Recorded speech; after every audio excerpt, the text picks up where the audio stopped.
আর জেনা করে দিচ্ছি আমরাই, বাপ মা গার্জেনরা। দুঃখ নিয়েন না, কষ্ট নিয়েন না।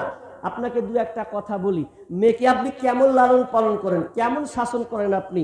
আপনার মেয়ের জন্য আপনি দুটা তিনটা করে টিউশন ঠিক করে দিয়েছেন, কখন যায় আর কখন আসে এ খবর আপনি রাখেন না, বলেছেন কোনোদিন?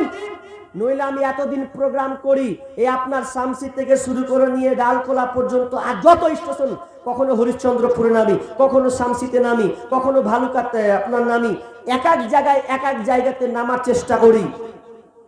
একটা সময় আছে যখন মানুষ যখন দেখবেন ওই ক্লাসের নাম দিয়ে ফাঁকি মেরে ছেলে আর মেয়েতে জোড়া জোড়া বসে আছে, জোড়া জোড়া বসে আছে, এমন ভাবে বসে আছে যে যখন ট্রেন যখন একটা টাইমে ঢুকছে 3টা বা 4টার দিকে, সব জোড়াগুলা ভেঙে যাচ্ছে, যে আপনা আপনার বাড়ি চলে যাচ্ছে। খোঁজ নিয়েছেন? এই রহিমা, কি ব্যাপার রে, কোন ডেকেছিলি? খবর তো নেননি, মোবাইল দিয়ে দিয়েছেন। আল্লাহ সুবহানাহু ওয়া তাআলা বলেন, ওয়ালা তাকরাবুজ জিনা ইন্নাহু কানা ফাহিশাতাও ওয়া সাআ সাবিলা। তোমরা জিনার নিকটবর্তী হবে না, খবরদার তোমরা জিনা নিকটবর্তী যাবে না, কারণ এই জিনাটা হচ্ছে নিকৃষ্ট একটা পথ। জিনা কত খারাপ, এর ব্যাপারে লম্বা ঘটনা যদি জিনা সম্পর্কে বলতে যাই চলে যাবে অনেক। জেনার দেখা চোখের হচ্ছে দেখা, এটাই জেনা।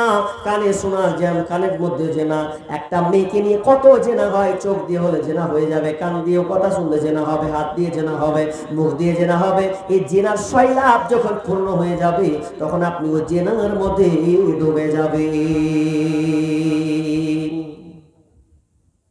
জেনা কত খারাপ শুনিলাম। ওই দোস্ত, ভালো করে বুঝো, বিয়ের আগে যদি ধরা পড়ো না, তোমাকে 100 লাঠি খেতে হবে। এটা তো ভারত, আরব হোক চামড়া তুলে নেবে। ভারত বলে তুমি পার পেয়ে যাচ্ছ, যে যাক মজা লুটেলি। হিন্দুরা আবার ওদের ধর্মতে বলে যে বিয়ের আগে যা করবি করেলে, হিন্দু ধর্মে বলে বিয়ের আগে যা করবি করেলে, যেদিন বিয়ে করবি ওই দিন গঙ্গা নদীতে ডুব মেরে দিবি, সব পাপ ক্ষমা হয়ে যাবে। কিন্তু তোমার ওটা লাভ, এটা তুমি ধর্ম হিন্দু পাওনি। যদি বিয়ের আগে তুমি জেনা করো, তাহলে তোমাকে 100 বেত্রাঘাত লাগাতে হবে ধরা পড়লে। আজকে কি হয়, 100 লাঠি মারা হয়, সর্দার মরল গাল দিবে মনে হয়, আছে নাকি? সর্দার মরল, এরা টাকা পেলে উড়ে যাবে, টাকার ছলে ওরা বিচার করে। সর্দার মরল, তুমি জবাব দিও আল্লাহকে, তুমি না পারলে ছেড়ে দাও, কিন্তু তুমি ওই মারখামো কাজ উল্টা করতে যেও না।